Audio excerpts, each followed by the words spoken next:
एक चांगले प्रशासकीय अधिकारी म्हणून डॉक्टर मल्लीनाथ कलशेट्टी यांचे स्वच्छतेत आणि सामाजिक केलेले काम राज्याला प्रेरणादायी आहे, असे मत सोलापूर विद्यापीठाचे माजी कुलगुरू डॉक्टर इरेश स्वामी यांनी व्यक्त केले।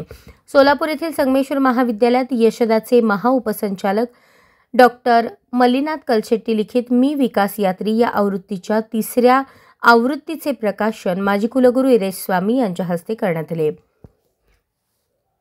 संगमेश्वर कॉलेज सोलापूर, राष्ट्रीय सेवा योजना विभाग आणि माजी विद्यार्थी समिती द युनिक फाउंडेशन पुणे यांच्या संयुक्त विद्यमाने या कार्यक्रमाचे आयोजन करण्यात आले होते। या प्रसंगी अध्यक्षस्थानाहून माजी कुलगुरू डॉक्टर इरेश स्वामी बोलत होते।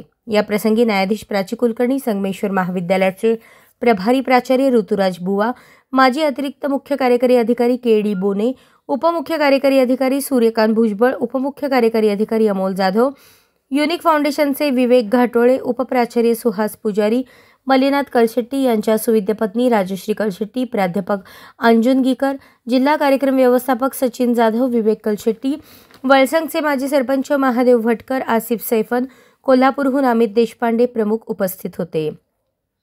आईने दिलेले बाळकडू कलशेट्टी यांनी जोपासले। संत तुकाराम महाराजांचे प्रमाणे बोलावे, चालावे हा नियम त्यांनी पाळला। महात्मा बसवेश्वरांचे आचरण त्यांनी जोपासले।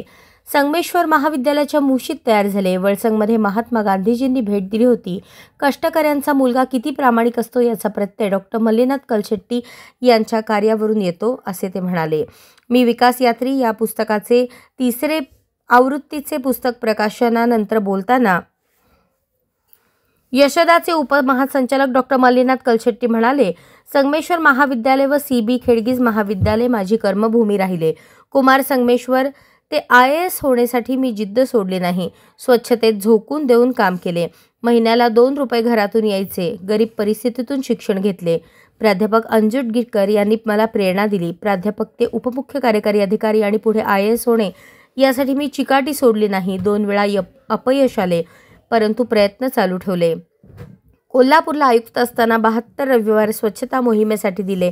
माझ्यासोबत विकास यात्री होते। राष्ट्रीय सेवा योजनेने मला घडवले, आयुष्याला दिशा दिली, असे ते म्हणाले। अशाच नवनवीन अपडेटसाठी जनता राज्य न्यूज चॅनलला सबस्क्राईब करा, लाईक करा आणि शेअर करायला विसरू नका।